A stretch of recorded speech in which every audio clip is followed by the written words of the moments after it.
The truth doesn't always knock on your door with a heavy hand. Sometimes it flashes across a glowing screen in the middle of a commercial break, wearing the smile that was never meant for you. I remember that Tuesday night with a clarity that still makes my hands tremble if I let my mind linger on it for too long. The house was quiet, that heavy, expectant kind of quiet that settles into the corners of a home when only one person is breathing in it.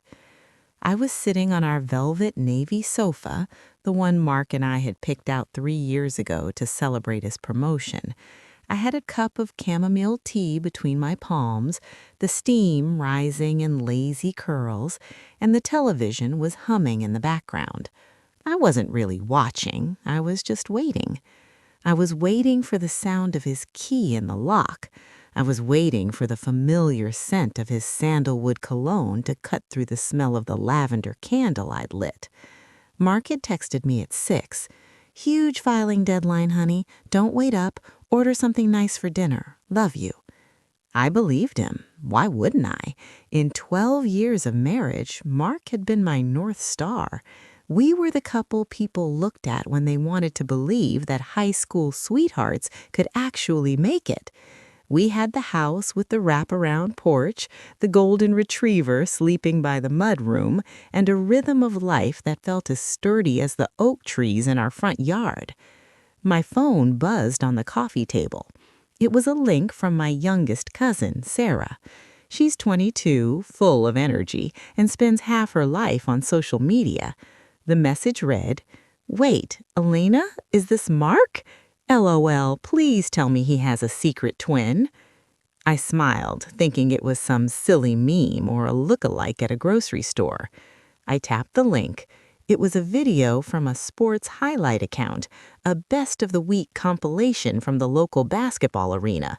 The caption was, "Caught in the act, best kiss cam moments." I watched, my heart still at a resting pace. There were kids making faces, an elderly couple sharing a sweet peck, and then the camera panned. The screen filled with two people I knew better than I knew myself. There was Mark, my husband, wearing that navy quarter zip I'd bought him for Christmas, and sitting next to him, her hand resting familiarly on his thigh, was Maya, my sister. My baby sister, whom I had practically raised after our mother passed. The stadium speakers must have been blaring because they were both laughing, their faces flushed with excitement. The kiss cam heart framed them. Mark didn't hesitate. He didn't look away. He leaned in, cupped her face with the hand that still wore his wedding band, and kissed her. It wasn't a joke. It wasn't a quick peck. It was the kind of kiss you give someone when you are deeply, dangerously in love. The video looped. Mark's hand on her cheek, Maya's fingers tangling in his hair, the crowd cheering in the background of a world that had just ended for me. I didn't scream. I didn't drop my tea. I just sat there, watching the steam disappear from my cup, feeling the warmth leave my body until I felt as cold as the ice at the bottom of a winter lake. My mind went unnervingly blank. Then suddenly it began to fill with images, not of the betrayal, but of the normal. You see, to understand the weight of that kiss, you have to understand who we were. Mark and I met when I was 18. He was the boy with the crooked smile who helped me change a flat tire in the rain. We built a life out of nothing. Those early years were lean, lots of boxed pasta and shared dreams in a one-bedroom apartment where the heater rattled like a ghost. But we were happy. I worked 2 jobs to help him get through his master's degree, and when he finally landed his dream job at the firm, he held me and told me it was our victory. "I'm going to give you everything, Elena. A house with a garden, a life where you never have to worry about the price of a grocery bill again. You're the foundation of my life." And for a decade, he was the foundation of mine. He was the man who remembered my coffee order, half decaf, 1 sugar, and the man who would rub my feet after a long day at the library where I worked. He was steady. He was kind. He was mine. And then there was Maya. Maya is 6 years younger than me. When our mother died, Maya was only 14. I was 20, just starting my life with Mark, but I didn't think twice. I took her in. Mark didn't think twice either. He welcomed her with open arms. He helped her with her homework. He walked her down the aisle at her high school graduation when our father was too drunk to show up. I used to tell my friends how lucky I was. My husband and my sister are best friends, I'd say, my heart full of pride. They get along so well. Maya had been struggling lately. That's what she told me. She'd broken up with her boyfriend and was feeling lost. I invited her over for dinner 3 times a week. I gave her the key to our house so she could come over and use our gym or just relax when we weren't home. I gave her money for her car repairs. I gave her my old designer bags because I wanted her to feel confident when she went on interviews. I had been hand-feeding the fire that was currently burning my house down. I looked at the phone again. The video was still there. Mark was working late, that's what he said. The arena was 40 miles from his office. He hadn't just stopped by. He had planned this. He had lied about the filing, lied about the deadline, and he was currently sitting in a crowded arena publicly claiming my sister while I sat home waiting for him with a cold cup of tea. The front door creaked. It was the sound I usually loved, the signal that my day was finally complete. I heard him humming. He sounded happy. He sounded like a man who had just had the time of his life. "Elena?" he called out, his voice light and airy. "You still up, babe?" The office was a nightmare. I'm absolutely exhausted. I looked at the navy blue sofa, the lavender candle, and the wedding photos on the mantel. Everything looked the same, but the woman sitting there was gone. In her place was someone I didn't recognize, someone who was incredibly, terrifyingly calm. I slipped my phone into my pocket. "In here, Mark," I said. My voice didn't crack. It sounded like silk. "How was the filing? Did you get everything finished?" He walked into the living room, loosening his tie. He looked perfect, not a hair out of place. He leaned down to kiss my forehead, the same forehead that had probably just been inches away from Maya's, and I smelled it. Not sandalwood. It was her perfume, wild vanilla. I had bought it for her birthday last month. "Almost done," he lied, flashing that crooked smile I used to adore. "Just a few more nights of overtime and we'll be in the clear. I'm so sorry I've been so absent lately, honey.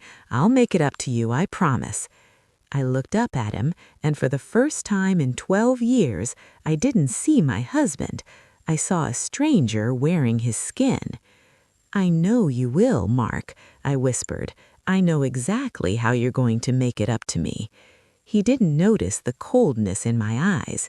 He was too busy checking his own phone, probably waiting for a text from the girl he'd just kissed on the big screen. He headed upstairs to shower, leaving me alone in the dark. I didn't cry that night. I didn't pack a bag. I didn't scream at him until my throat was raw. Instead, I opened my laptop. I logged into our joint bank account. I looked at the Fun Fund, the high-yield savings account we had been contributing to for a decade, intended for our dream Mediterranean cruise for our 15th anniversary. There were $84,000 in that account. I looked at the screen, the blue light reflecting in my eyes, and I made a vow. If Mark wanted to play a game of secrets, I would show him that I was the one who taught him how to read. The silver tray was heavier than it looked. My wrists ached, a dull, throbbing pain that radiated up my arms, but I welcomed it. The physical pain was grounding. It gave me something to focus on other than the surreal nightmare unfolding around me. I moved through the crowd like a ghost. That is the superpower of the service staff. People see the uniform, the tray, the lowered eyes, but they don't see the person. They don't lower their voices when you walk by. You are furniture to them. You are a wall with ears. I circled the perimeter of the grand salon, collecting empty champagne flutes. The room was a sea of black designer fabrics. I smelled Chanel No. 5, stale tobacco, and that overwhelming scent of lilies. I stopped near a cluster of men standing by the fireplace. My half-brother, Julian, was at the center of the circle. He was 32, 2 years older than me. He had our father's strong jawline, but his eyes were different. Robert's eyes had been warm, crinkling at the corners when he smiled. Julian's eyes were flat and predatory. I pretended to adjust a stack of cocktail napkins on a side table so I could linger. "The timeline is aggressive, I know," Julian was saying, swirling the amber liquid in his glass. "But the market is volatile. We need to liquidate the commercial holdings in Jersey before the end of the quarter." A shorter, bald man nodded nervously. "But Julian, your father, he built that division from the ground up. He always said it was the heart of the company." Julian let out a sharp, dismissive laugh. "My father was sentimental. Sentimentality is expensive. The old man lost his edge 10 years ago. He was holding on to dead weight because he liked the history of it. I'm interested in profit." I gripped the edge of the table. Dead weight. Robert had written to me about the Jersey division. He told me it was where he hired his first employees. He told me he kept it running even when profits dipped because 50 families relied on those jobs. Julian wasn't just talking about selling buildings. He was talking about firing 50 families before our father was even in the ground. "What about the estate?" the bald man asked. "This place?" Julian looked around the room with a sneer. "Too big, too much upkeep. Mother wants to keep the penthouse in the city, obviously. We'll list this monstrosity as soon as the will is probated. I've already got a developer interested in the land. They want to raise it and put up condos." Raise it? This house was where Robert had planted a rose garden for his mother. It was where he had his library, the sanctuary he described in his letters as the only place he felt peace. And his son was planning to bulldoze it for condos? I felt a surge of nausea. I wanted to throw the tray at Julian's perfectly tailored suit. I wanted to shout, "He loved this place. He loved those people." But I bit the inside of my cheek until I tasted copper. "Not yet," I told myself. "Listen, learn." I turned away, my heart thumping a frantic rhythm against my ribs, and nearly collided with a woman stumbling out of the hallway. It was Paige, my half-sister. She was 26, blonde, and strikingly beautiful, but she looked like a wreck. Her mascara was slightly smudged, and she was gripping a fresh glass of wine with white-knuckled intensity. She wasn't grieving, she was unraveling. "Watch it!" she snapped, steadying herself against the wall. "I'm sorry, miss," I murmured, stepping back. She squinted at me, her eyes unfocused. "You, get me some water, with ice, lots of ice." "Of course." I hurried to the bar, poured a glass of ice water, and brought it back to her. She drank it in 3 large gulps, some of it spilling down her chin. She wiped it away with the back of her hand, unladylike and raw. "God," she muttered more to herself than to me. "This is taking forever. When do they put him in the ground so we can leave?" I froze. I couldn't help myself. "He was your father, miss," I said softly. Paige looked at me sharply. For a second, I thought she recognized the challenge in my voice, but then she just rolled her eyes. "He was a checkbook," she spat. "He wasn't a father. He was never around. And when he was, all he did was judge me. 'Paige, why did you drop out? Paige, stop spending so much.' He didn't know me." She let out a bitter laugh. "Probably he loved his secretary more than he loved us." The irony hit me like a physical blow. He didn't love his secretary, my mother, but he did love the daughter the secretary gave him. He knew everything about me. He knew my favorite book. He knew why I became a nurse. He knew I was afraid of thunderstorms. He knew me because I let him. Paige pushed him away, and now she was rewriting history to justify her coldness. "I'm sure he loved you in his own way," I said, my voice barely a whisper. "Whatever," she said, shoving the empty glass of water into my hands. "Just take this away. You're hovering. It's creepy."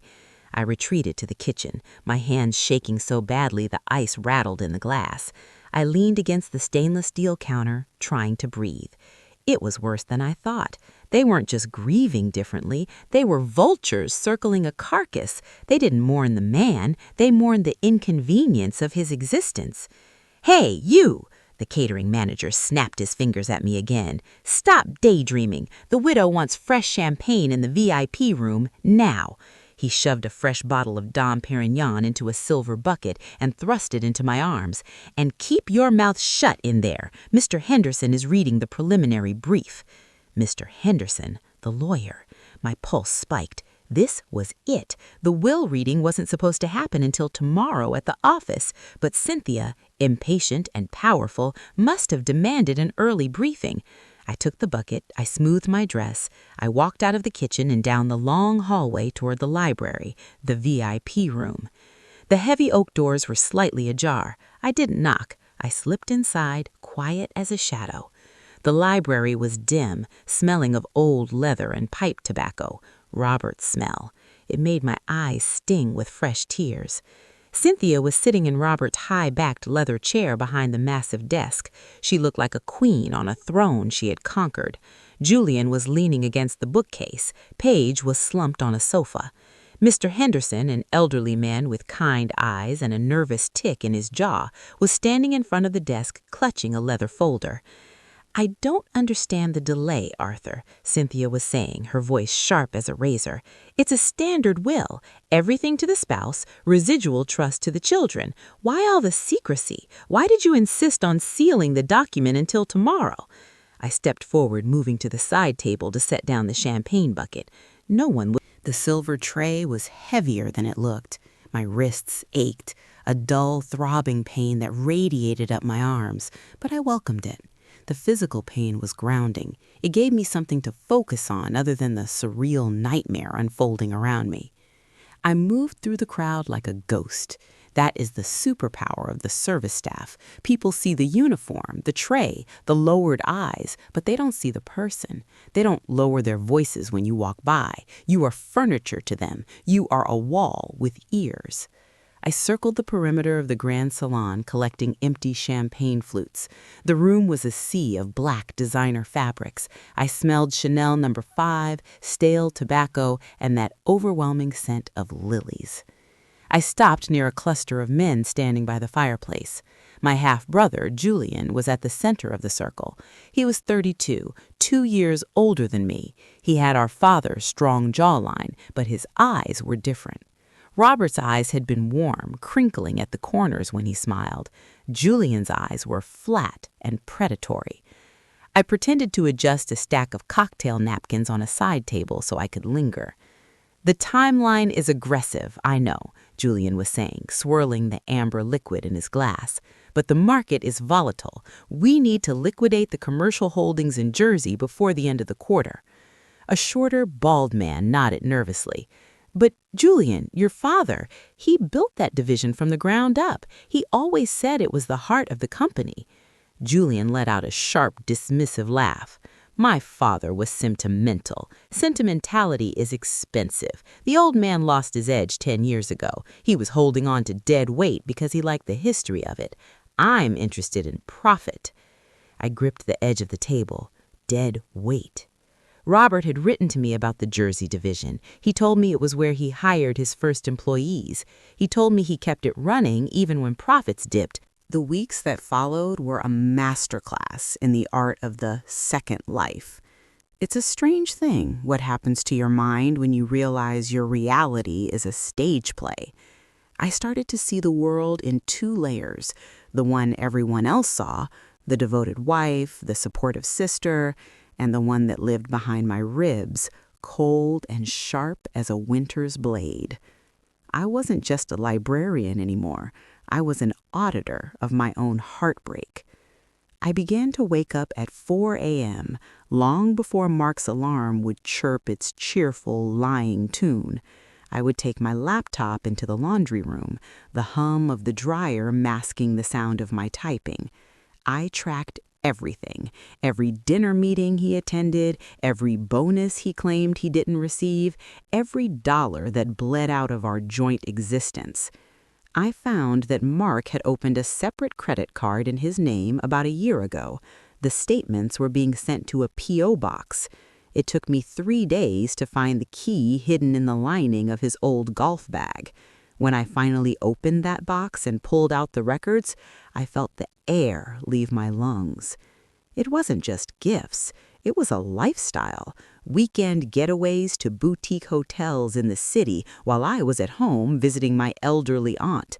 Spa days for Maya. A $5,000 deposit for a summer rental on the coast. He was building a parallel world, a shadow version of our marriage, with my sister as the lead. I sat on the floor of the post office, the fluorescent lights buzzing overhead, and I didn't cry. I felt a strange, terrifying sense of clarity. If Mark was using our shared history to fund his future with Maya, then I was going to use our shared present to fund my freedom. I met Diane, my real estate lawyer friend, in a small, out-of-the-way cafe 3 towns over. I wore a headscarf and sunglasses, feeling like a character in a spy novel, a role I never asked for, but one I was proving to be remarkably good at. "Elena, you look different," Diane said, her eyes scanning my face as I sat down. "I'm focused, Diane," I replied, sliding a folder across the table. "I need the trust set up by the end of the month, and I found a property. It's a small stone cottage about an hour north. It needs work, but the bones are solid. I want to buy it in cash." Diane opened the folder, her eyebrows rising as she saw the bank figures. "The fund? Elena, this is nearly $85,000. If you move this all at once, Mark will get a notification. He'll see the transfer." I leaned in, my voice low and steady. "He won't. Not if I do it the way he's been doing it. Small increments, investment transfers. He's so distracted by his filing deadlines and Maya's emergencies that he barely glances at the statements anymore. He trusts my blindness. It's his biggest mistake." I spent the next 2 months playing a high-stakes game of financial chess. Every Tuesday and Friday, I moved small amounts of money, amounts that looked like regular bill payments or insurance adjustments, into the trust Diane had created. I called it the Phoenix Trust because I knew for me to live again, the Elena who loved Mark had to burn to the ground. Living with them during this time was a peculiar kind of torture. Maya was over constantly. She began to act maternal toward me. That was the part that turned my stomach. She would come over and bring healthy snacks because I looked a bit tired. She would offer to do the dishes so I could rest. "You do so much for everyone, Elle. You need to take care of yourself, doesn't she, Mark?" Mark was sitting at the kitchen island, scrolling through his phone, probably messaging her under the table. He looked up, his eyes meeting hers for a fraction of a second too long before turning to me. "You're right, babe. You've been a bit distant lately. Why don't you go take a long bath? Maya and I can handle dinner." I looked at them, my husband and my sister, standing in my kitchen, plotting my rest so they could steal a few moments of intimacy in the hallway. "You're both so thoughtful," I said, my voice as smooth as glass. "I don't know what I'd do without family like you." I did go upstairs, but I didn't take a bath. I sat on the edge of the bed and pulled out my tablet. I checked the balance of the Phoenix Trust, $62,000. I was almost there. I looked at the photos on the nightstand, our wedding day, the trip to Italy, the housewarming party. I realized that Mark hadn't just betrayed me, he had stolen my memories. Every happy moment of the last year was now tainted, rewritten by the knowledge of his lies. I wasn't just losing a husband, I was losing a decade of my own life, and that was a debt he could never repay with money. A few days later, Mark told me he had to go to a seminar for the weekend. "It's a leadership retreat, Elena. No spouses allowed, unfortunately. I'll be back Sunday night," he said, packing his bag with a whistle. "Have a wonderful time, Mark. You've earned it," I told him. As soon as his car pulled out of the driveway, I followed him, not to the seminar, but to the summer rental I'd found on the credit card statement. It was a beautiful, secluded cabin by a lake. I parked a quarter-mile down the road and walked through the woods. I saw them through the window. They weren't hiding anymore. There was no kiss cam to catch them. They were in their own private world. I watched him as he uncorked a bottle of expensive wine, the same vintage we'd shared on our 10th anniversary. I watched Maya laugh, leaning her head back, her hand on his chest. I took out my phone. I didn't take photos for a scrapbook. I took videos. I recorded the way he looked at her. I recorded the way she wore the jewelry he'd bought with our savings. I recorded the betrayal in high definition. I felt a cold, hard knot of resolve tighten in my chest. I had been waiting for a reason to stop feeling guilty about the money. Now I had it. I drove straight from the lake to the stone cottage I was buying. It was nearly sunset. The house was empty, the air inside smelling of dust and old wood. I stood in the center of the small living room, the golden light of the fading sun spilling across the floorboards. This was mine, not ours, mine. I pulled out my phone and made the final transfer, the remainder of the fun fund. The account that was supposed to take us to the Mediterranean now belonged to the Phoenix Trust. When Mark came home on Sunday, he looked rested. "How was the seminar?" I asked, folding laundry. "Informative," he said, kissing my cheek, "but I missed you." "I missed you too, Mark," I said, and for the first time in months, I wasn't lying. I missed the man I thought he was, but that man was a ghost. I had everything I needed. The house was bought, the money was moved, the evidence was backed up in 3 different cloud accounts. All that was left was the public consequence. My father's 70th birthday was coming up in 2 weeks. The whole family would be there. My aunts, my cousins, the neighbors we'd known for 20 years. Maya had been planning the party for months, using her savings to host a lavish dinner at a local country club. I knew it wasn't her savings. It was my husband's guilt money. I walked over to the calendar and circled the date in red. "Are you excited for Dad's party?" Mark asked, coming up behind me. "Oh, I'm more than excited, Mark," I said, turning to him with a smile that reached my eyes for the first time in 3 months. "It's going to be a night that no one in this family will ever forget." The 2 weeks leading up to my father's birthday felt like a slow walk toward a gallows I hadn't built, but one I was certainly going to operate. People often ask how I could do it, how I could sit across from them, pass the salt, laugh at their jokes, and even help Maya pick out her dress for the party without screaming. The truth is, once your heart has been broken into enough pieces, the edges become sharp. You stop feeling like a victim and start feeling like a surgeon. I was numb, yes, but I was also incredibly precise. Maya invited me to go shopping with her on the Saturday before the party. She wanted something show-stopping. "It's Dad's big 7-0, Elle," she chirped as we flipped through the racks at an upscale boutique. "I want him to be proud when he sees us both, and I finally have the money to buy something designer. It feels so good to be independent." I watched her hold up a backless emerald silk gown. It was stunning. It was also $2,000. I knew exactly which overtime check had paid for it. "It's a beautiful color, Maya," I said, my voice steady as a heartbeat. "It really highlights everything you've been working so hard for." She beamed at me, a flash of genuine affection in her eyes that made me want to physically recoil. "You're the best, Elle. I don't know what I'd do without your advice. You've always been my North Star." I looked at her, my little sister, the girl I'd tucked into bed for years, and I realized she didn't think she was a villain.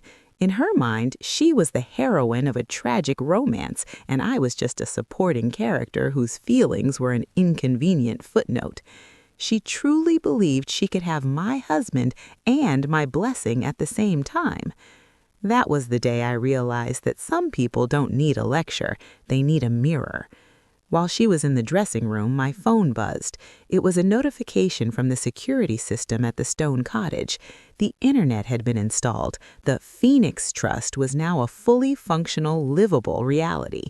I had already moved 3 suitcases of my most precious belongings, my mother's journals, my favorite books, the jewelry Mark hadn't bought me, into the cottage's small cedar closet. I was living out of a ghost house, waiting for the clock to strike 12. When we got home, Mark was in the backyard, grilling. He looked like the picture of a suburban king. He flipped a burger and smiled at us as we walked toward the patio. "Find anything good, ladies?" he asked. "Wait until you see her, Mark." I patted the garment bag in Maya's hand. "She's going to take everyone's breath away."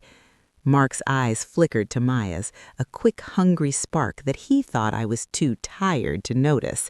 "I don't doubt it," he murmured. That evening, as Mark showered, I did something I hadn't done yet. I went into his office and found his emergency folder. Inside, I found his passport and his birth certificate. I didn't steal them. I simply took photos of them and then replaced them with a small handwritten note tucked deep inside the folder where he wouldn't see it for weeks. The note simply said, "The view from the kiss cam was better." I was planting seeds of a psychological harvest he wouldn't reap until I was long gone. The night before the party, I sat in the dark of our living room. I had a glass of wine, the cheap kind, because I was done wasting the good stuff on a house that was no longer a home. I looked at the tribute video I had been tasked with making for my father. Maya had asked me to do it because I was the creative one. "Just a slideshow of Dad's life, Elle," she'd said. "You know, childhood photos, us growing up, and then some of the great family memories from the last few years. I've sent you some clips from my phone to include." I had spent hours on that video. I had used a professional editing suite. It started with black and white photos of my father as a boy, transitioned into his wedding to our mother, and then moved into the years Mark and I had spent as a couple. But I added a second half, a half that Maya hadn't seen. I had titled the final segment, "Family, the Ties That Bind." It included the kiss cam footage, slowed down so you could see the exact moment Mark's wedding ring caught the light as he cupped Maya's face. It included the video from the lake cabin, the one where they looked so happy in their stolen paradise. And finally, it included a scanned image of the bank statement from the Fun Fund, with the jewelry store and boutique charges highlighted in bright neon red. I felt a strange sense of peace as I clicked save. It wasn't the peace of forgiveness, it was the peace of a job well done. The morning of the party arrived with a heavy, humid heat. I woke up and looked at Mark. He was still sleeping, his face smooth and untroubled. I wondered how a man could live a double life and still sleep so soundly. I wondered if he ever felt a pang of guilt when he looked at me, or if I had simply become furniture in the room of his life. I got out of bed, dressed in a simple, elegant black dress, the kind you'd wear to a funeral, though everyone else would think it was just classic chic, and I began the final stage of the plan. I called the moving company I'd hired to arrive at the house at 6:30 p.m., exactly 30 minutes after the party was set to begin at the country club. I gave them the key I'd left under the mat. "Everything in the master bedroom that has a red sticker on it goes to the cottage, the rest stays." The red stickers were small, hidden on the undersides of drawers, the backs of paintings, and the legs of chairs. I had spent the previous night decorating while Mark watched a game. "You got it, ma'am," the foreman said over the phone. "We'll be in and out in an hour." By 5 p.m., we were ready to leave for the country club. Maya had arrived at our house to carpool, looking radiant in her emerald dress. She looked like a princess. "You ready, Mark?" she asked, stepping into the foyer. Mark came down the stairs, looking sharp in his Cole suit. He stopped when he saw her. He actually forgot I was standing 3 feet away. His mouth hung just a fraction of an inch. "You look incredible, Maya," his voice thick. "Doesn't she?" I added, stepping into his line of sight. I adjusted his tie. My fingers brushed his throat. I could feel his pulse jumping. He was nervous. He should have been. "We're a very lucky family, aren't we, Mark?" "Yeah," he choked out, looking at my black dress. "You look nice too, Elena. Very formal." "It's a big night," I said, grabbing my clutch. Inside the clutch were the divorce papers, the ones Diane had helped me draft. They were no fault in name, but the attached Exhibit A was a detailed list of every cent of marital property Mark had dissipated on his mistress. We walked out to the car. Mark drove. Maya sat in the back, leaning forward to chat with him, her hair brushing the back of his seat. I sat in the passenger side, staring out at the passing trees, watching the world I had known for 12 years disappear in the rearview mirror. I thought about the stone cottage. I thought about the smell of the cedar closet and the silence of a house where no one was lying to me. We pulled into the country club. The valet took the car, and we walked toward the grand ballroom. My father was already there, surrounded by his brothers and old friends from the shipyard. The room was filled with the smell of expensive cologne and the sound of a jazz trio. Maya ran to my father, hugging him tightly. "Happy birthday, Daddy!" Mark followed her, shaking my father's hand with the practiced ease of the favorite son-in-law. I stood back for a moment, taking it all in. This was the stage, these were the players, and in my hand I held the remote to the screen that was about to change everything. "Elena," my father called, waving me over. "Come here, sweetheart. Maya tells me you've got a surprise for me tonight." I walked toward them, a smile pulling at the corners of my mouth, a real smile this time. "I do, Dad," I said, looking at Mark and Maya. "I have a surprise that's been months in the making." I thought the hard part was standing at the podium. I thought the hard part was looking my stepmother in the eye and telling her she was finished. I was wrong. That was just the opening bell. The real fight didn't happen in a church or a funeral home. It happened in the headlines. 2 days after the funeral, I woke up to my phone buzzing so hard it nearly vibrated off the nightstand. It was 5 a.m. I had 3 missed calls from Mr. Henderson and 52 notifications from news apps.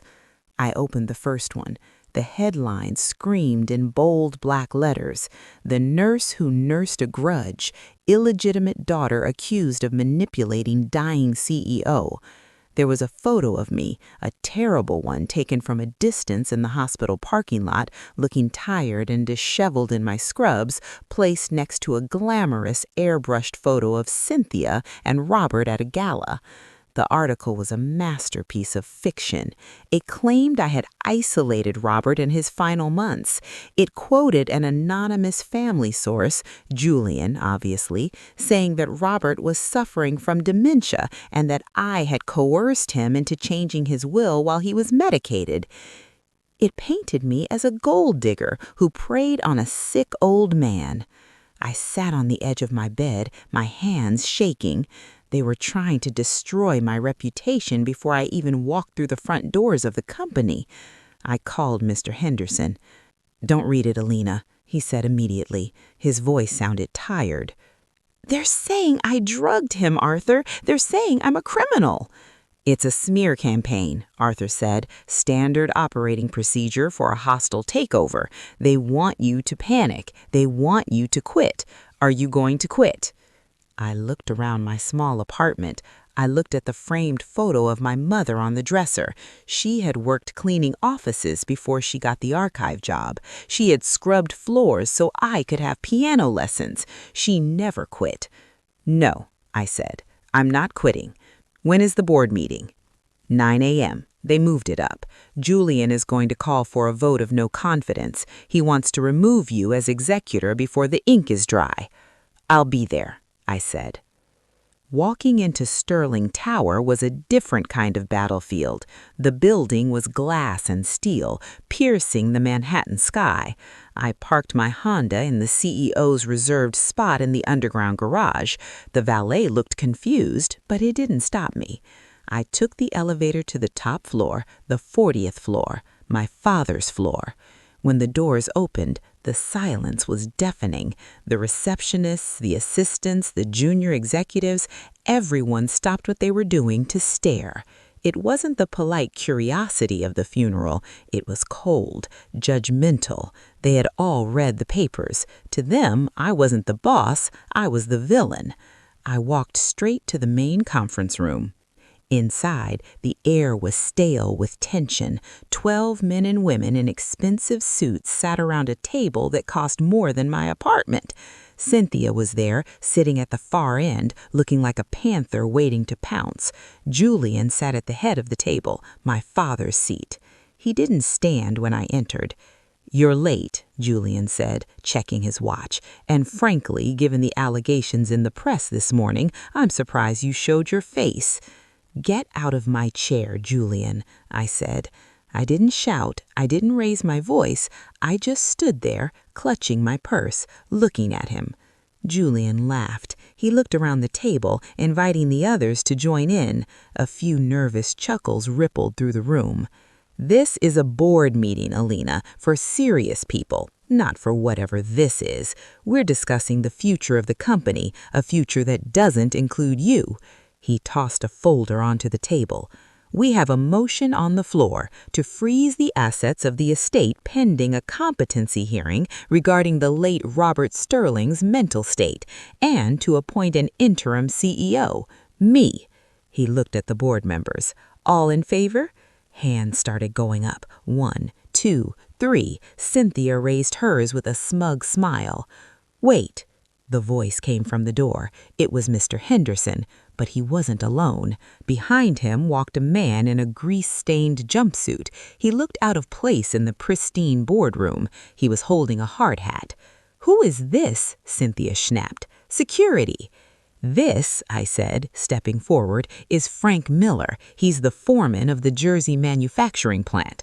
I had called Frank on the way over. I had never met him, but I knew his name from my father's letters. "Frank is the heart of that place," Robert had written. "He knows where every bolt goes." Julian sneered. "This is a boardroom, Elena, not a union hall. Get him out." "Frank," I said, turning to the man, "tell them what Julian visited the plant to discuss 3 weeks ago." Frank looked nervous, twisting his hat in his hands, but then he looked at Julian and his expression hardened. "Mr. Julian came down," Frank said, his voice gravelly. "He brought some men in suits, developers. They weren't looking at the machines. They were measuring the lot lines. Mr. Julian told me to stop ordering raw materials for next month because production wouldn't be necessary." A murmur went through the board. "Lies!" Julian shouted, standing up. "The man is a liar." "I have the purchase order cancellation right here," Frank said, pulling a crumpled piece of paper from his pocket, "signed by Julian Sterling, dated 2 days before Mr. Robert died." I walked over and took the paper. I slid it down the table to Mr. Abernathy, the elderly board member who had stood up for me at the funeral. Mr. Abernathy put on his glasses. He read the paper. His face turned purple. "Julian," Mr. Abernathy said, his voice low, "you told this board that the Jersey plant was underperforming. You said the closure was a necessary efficiency. You didn't tell us you had already sold the land to a condo developer." "It's a strategic pivot," Julian argued, sweat starting to bead on his forehead. "The margins in manufacturing are dead. I was saving us money." "My father didn't build this company on margins," I said, stepping into the space Julian had vacated. "He built it on trust. You lied to the board, you lied to the workers, and you lied to your father on his deathbed." I looked at the board members. The hands that had been raised were slowly lowering. "You have 2 choices. You can vote for Julian, the man who strips this company for parts and lies to your faces, or you can vote for me. I don't know everything about business, but I know that selling our soul for a quick buck is the beginning of the end." I placed the flash drive on the table, the same one from the funeral. "And if that's not enough," I added softly, "I have videos of Julian covering his gambling debts with company funds. Shall we watch those together, or shall we skip to the vote?" The silence in the room was absolute. Julian looked at the flash drive like it was a cobra. He knew what was on it. He sat down, defeated, his face pale.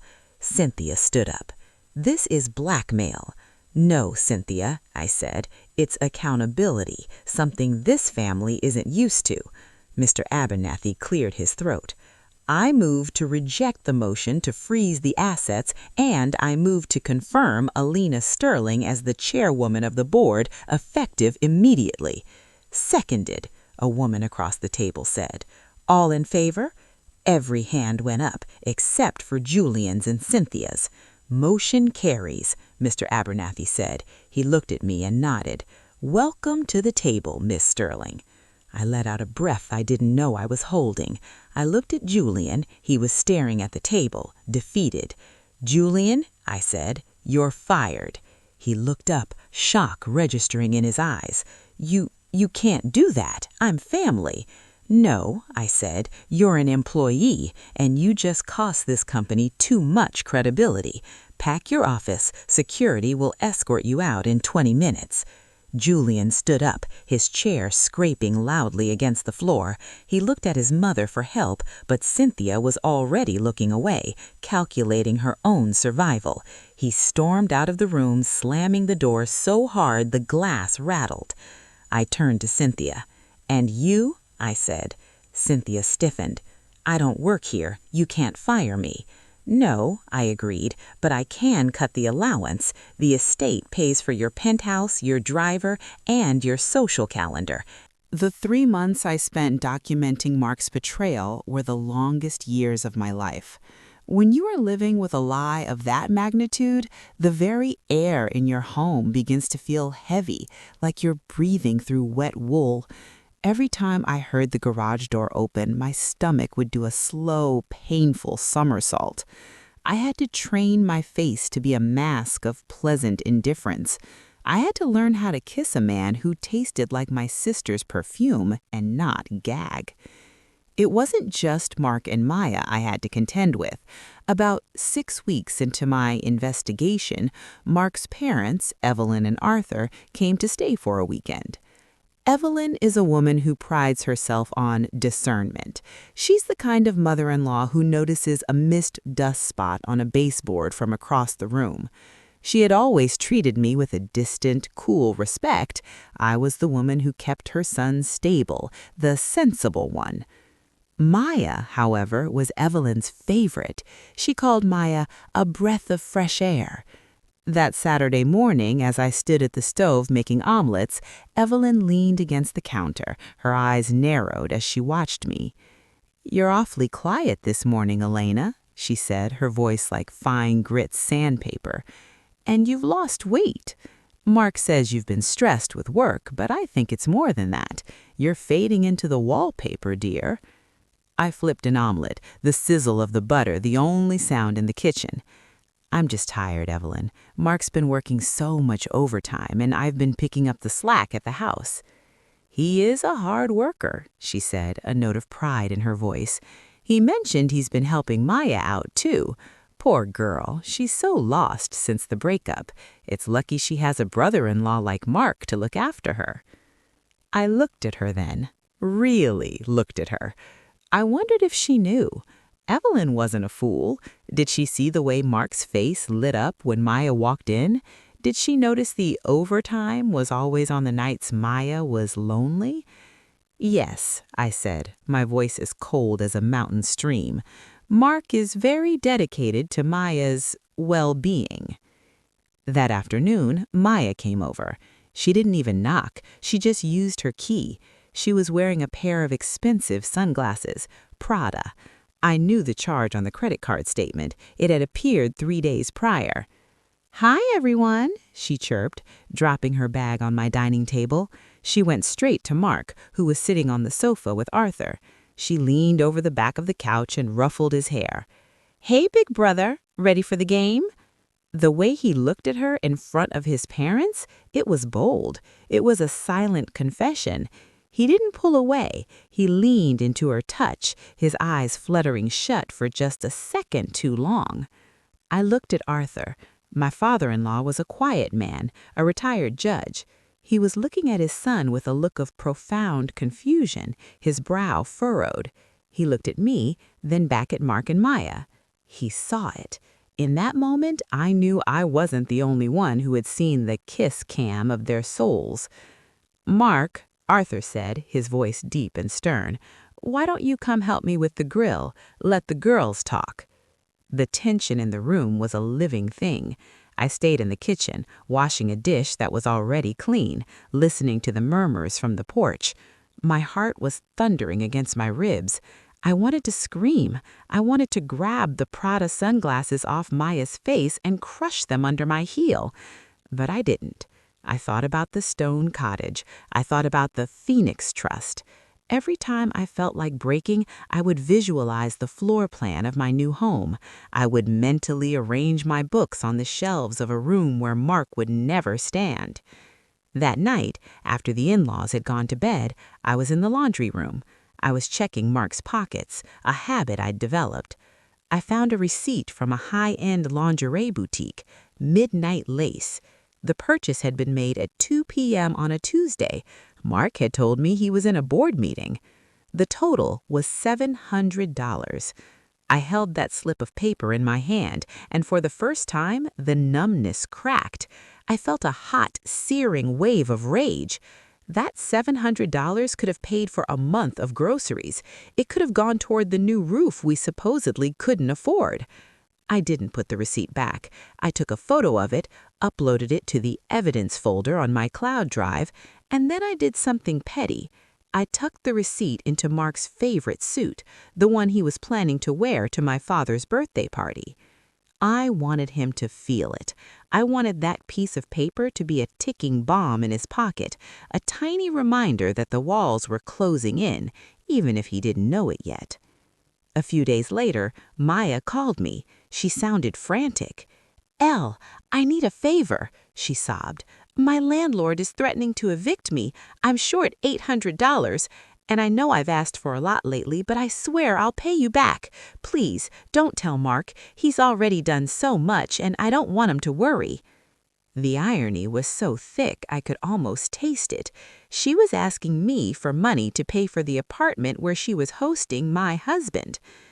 "I'm so sorry, Maya," I said, my voice dripping with fake sympathy. "But our accounts are a bit tight right now. Mark said the firm is holding back bonuses until the end of the quarter.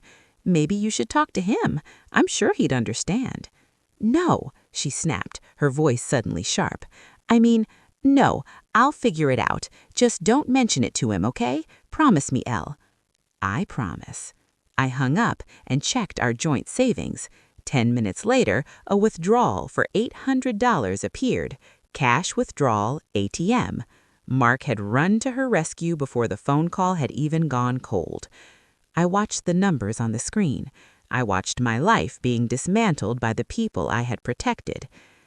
I realized then that betrayal isn't a single event. It's a series of small, calculated choices. It's 1,000 yeses to the wrong person and 1,000 noes to the right one.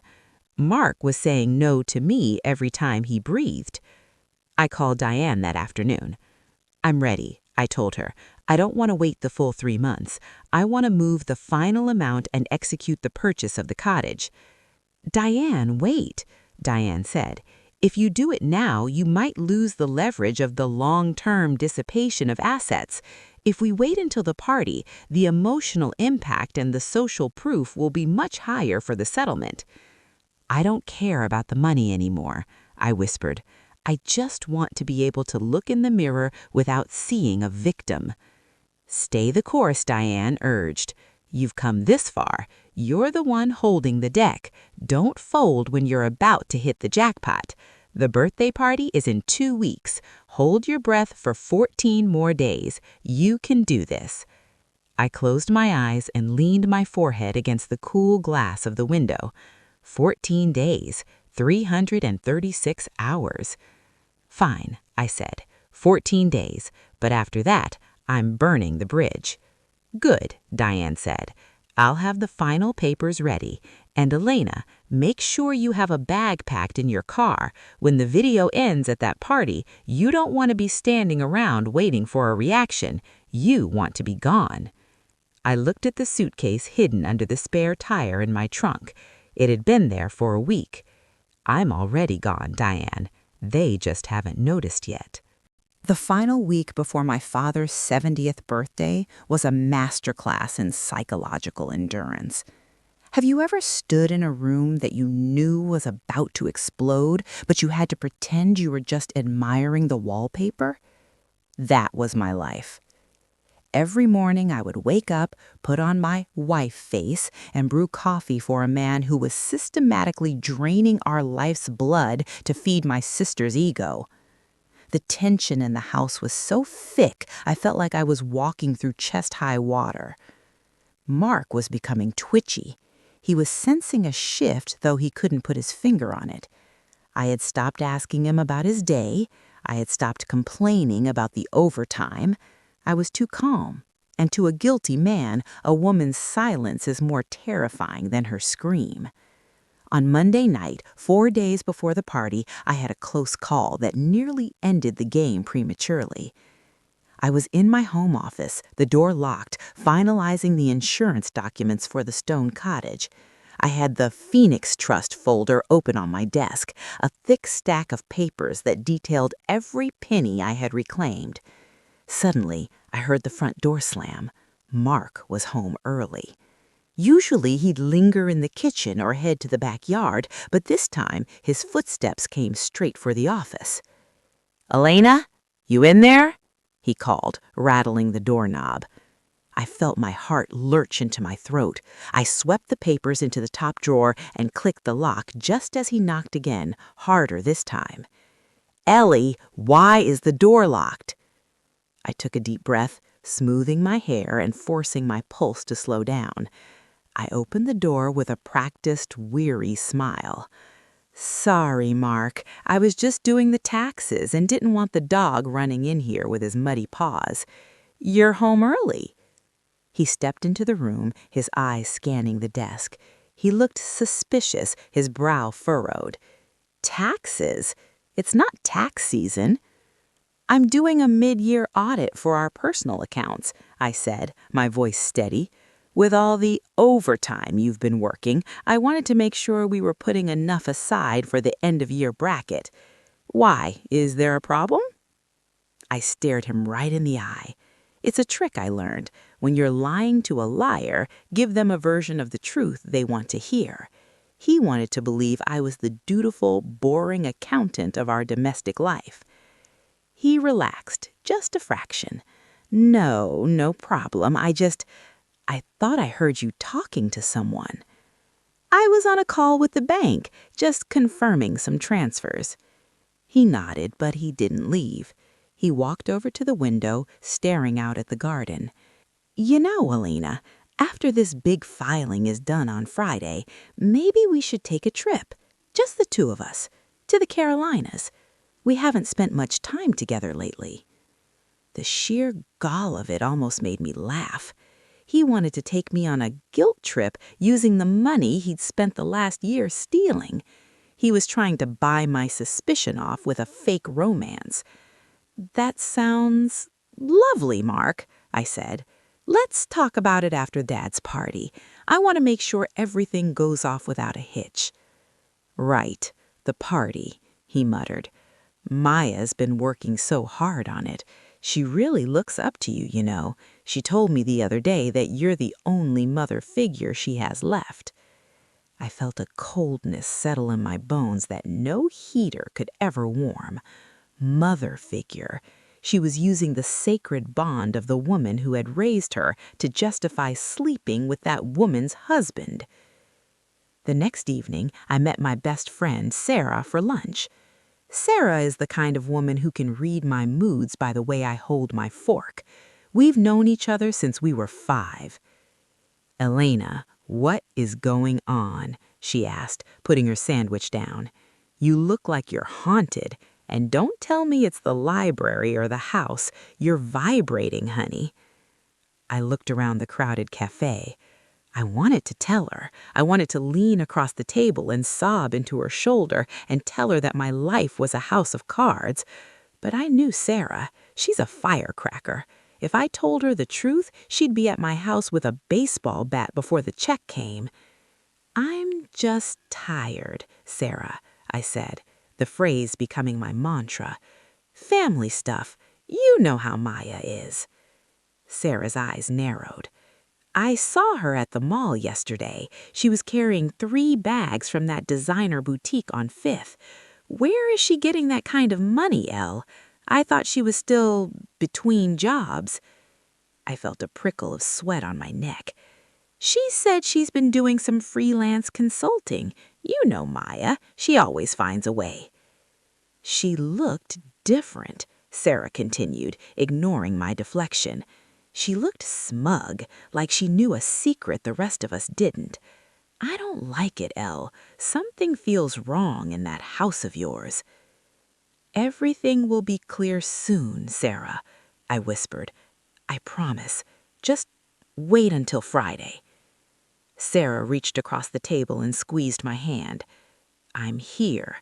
No matter what happens on Friday, you call me. You understand?" I nodded, unable to speak. The rest of the week was a blur of calculated moves. I went to the big house one last time while Mark was at work. I walked through the rooms, looking at the life I had built. I remembered painting the nursery that never held a child. I remembered the Christmas mornings by the fireplace. I took a small silver hand mirror that belonged to my mother and tucked it into my bag.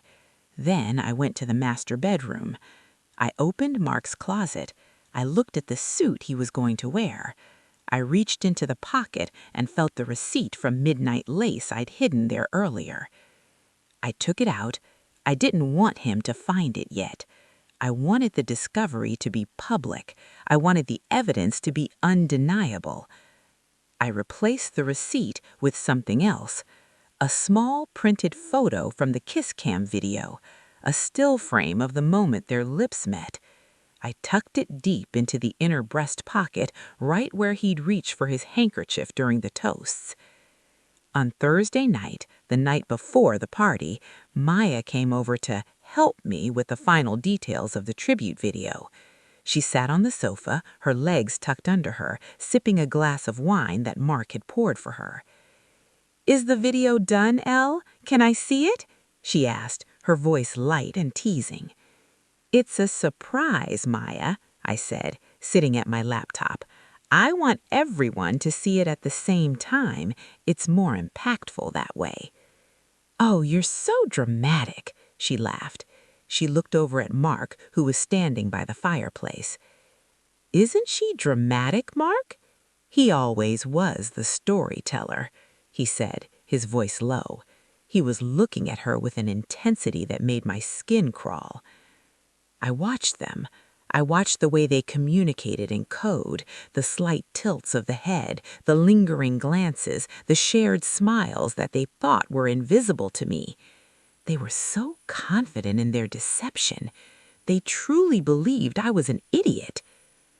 In that moment, any lingering trace of guilt I had about taking the fun fund evaporated.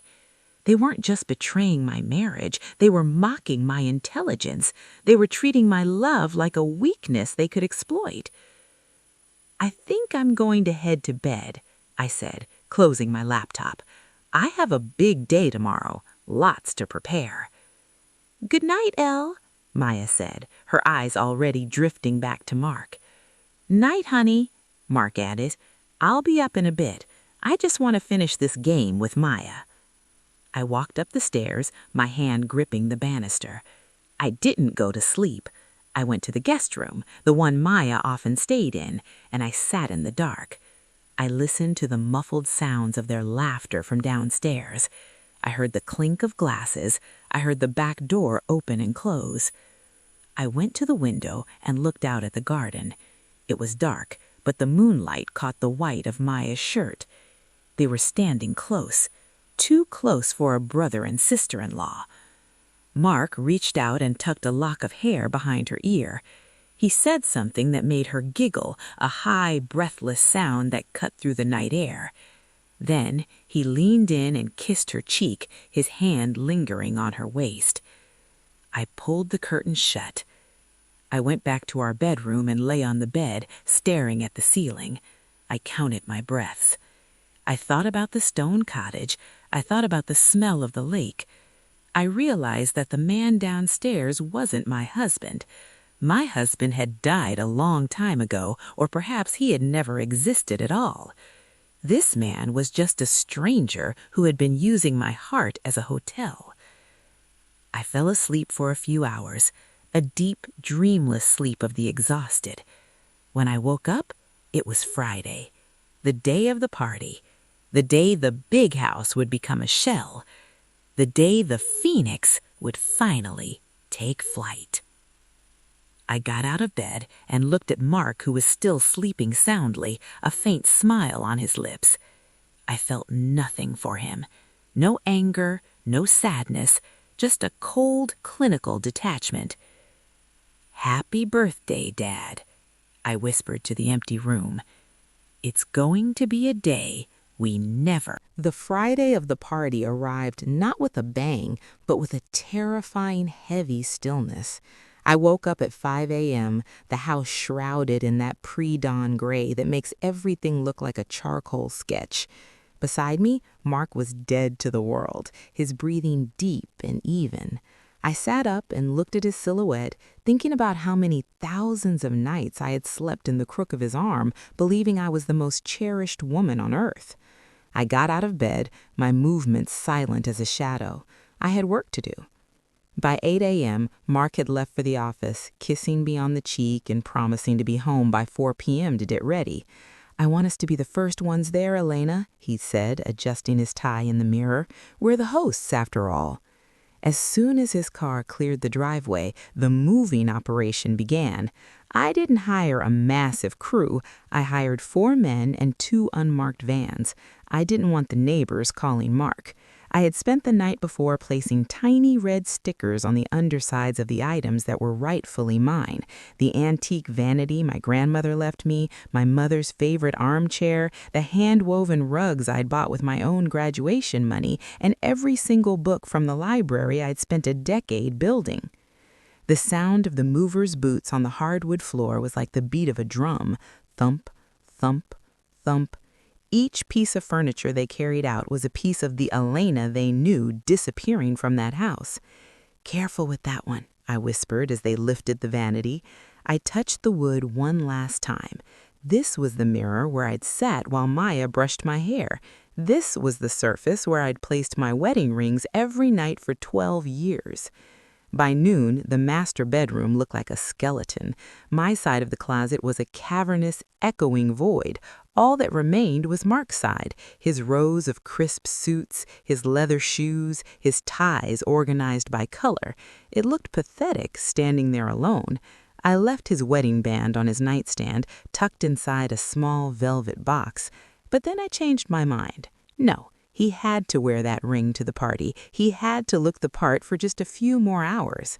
I put the ring back in his drawer. I drove to the stone cottage to meet the movers. Seeing my things in that small, sun-drenched space felt right. It didn't feel like a tragedy. It felt like a rescue mission. I spent an hour just sitting on my grandmother's armchair in the middle of the empty living room, breathing in the scent of cedar and lake air. For the first time in months, my chest didn't feel tight. But I couldn't stay. I had a performance to give. I drove back to the big house at 3 p.m. It felt haunted now. The empty spots on the walls where my paintings used to hang looked like bruises. I went into the bathroom and began to get ready. I chose a dress of heavy, midnight black silk. It was modest, but perfectly tailored, hugging my frame in a way that felt like armor. I did my makeup with a precision I'd never used before, dark winged liner and a lip color the shade of dried roses. When I looked in the mirror, I didn't see the sensible librarian anymore. I saw a woman who was about to light a match and walk away. Mark came home at 4:15. I heard him calling my name from downstairs, his voice echoing off the nearly empty walls. "Elena, Why is the living room so empty? Did you send the rugs out for cleaning?" I walked to the top of the stairs and looked down at him. He was standing in the foyer looking confused. "I decided it was time for a change, Mark," I said, my voice cool and even. "I sent a few things out for restoration. They've been looking a bit worn lately. Don't worry about it tonight. We have a party to get to."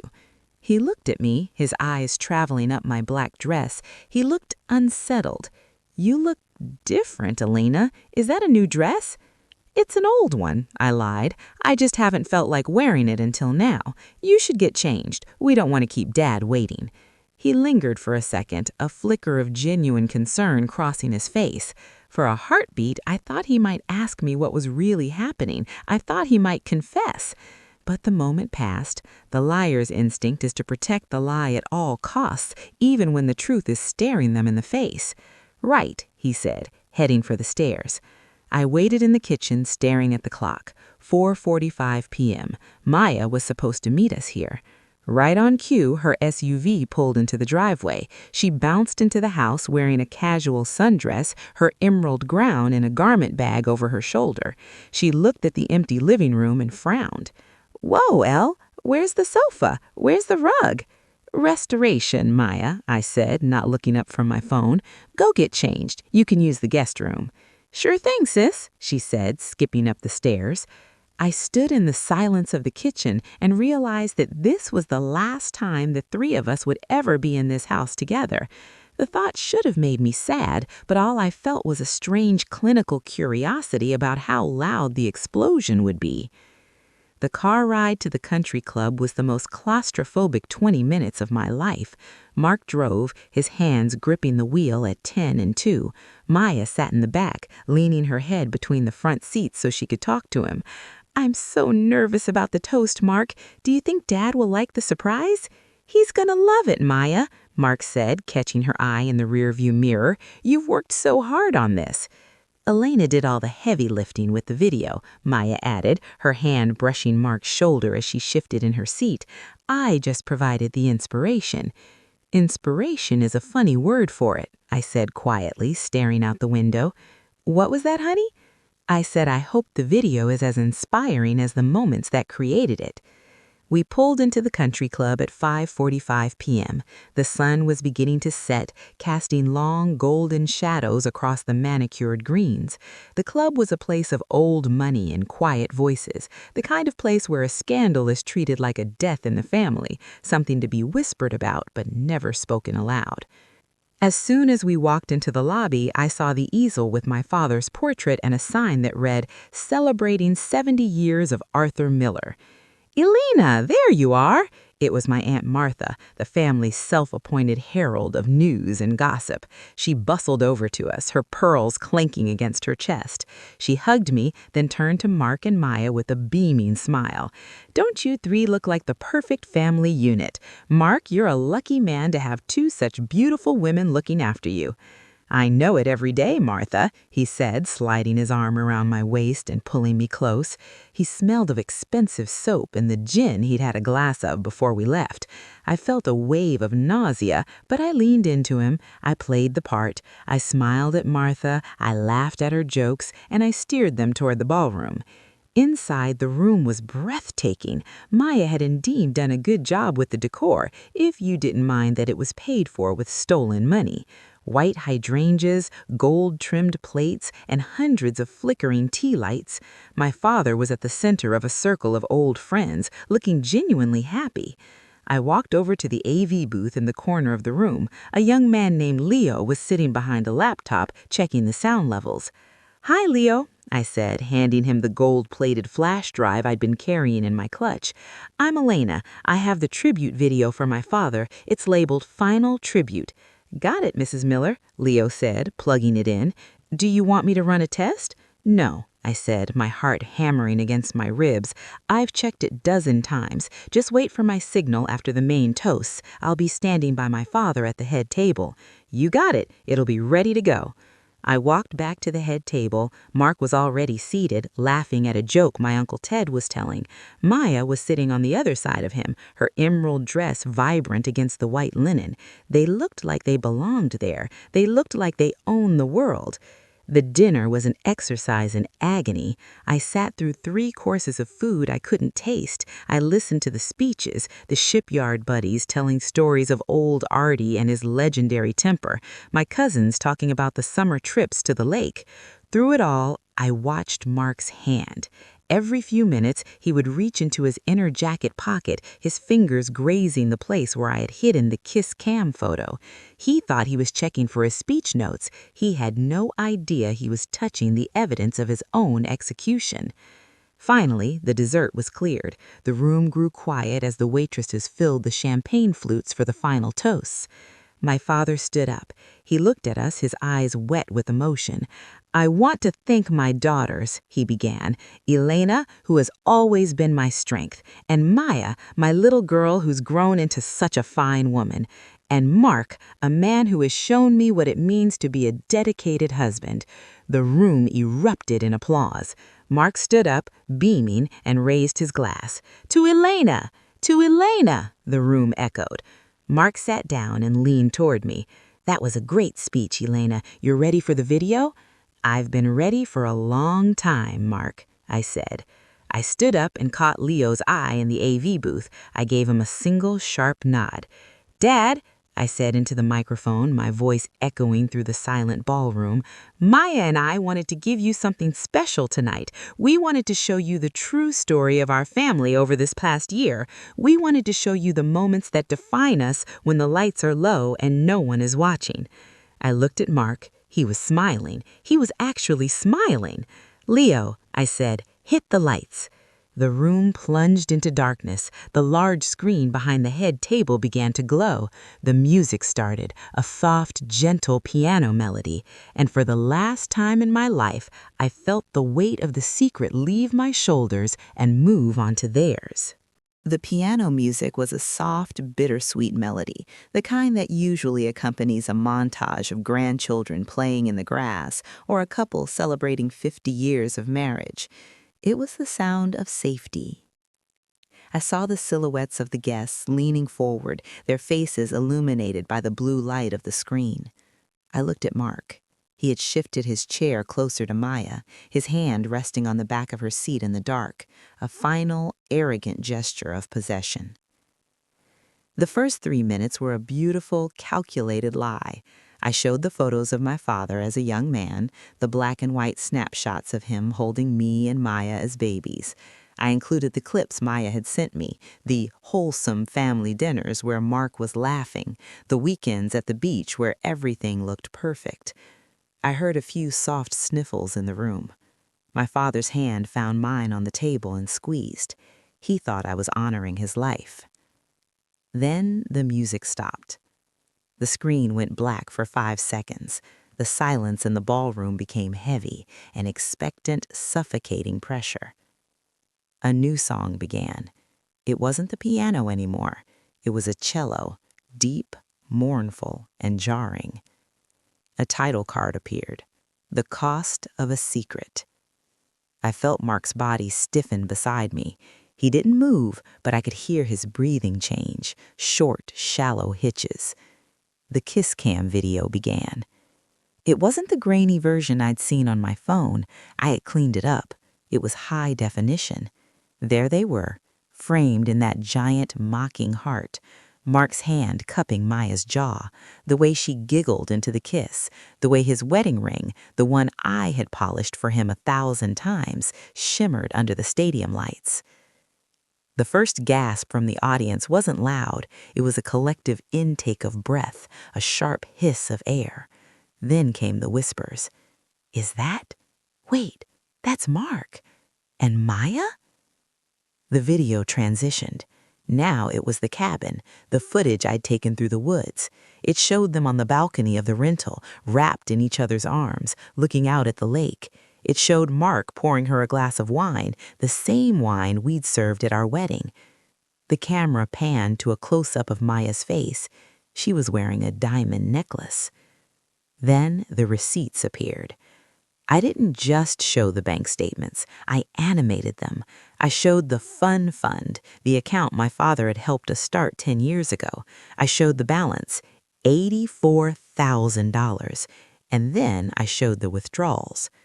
2,100 Emerald Silk Boutique.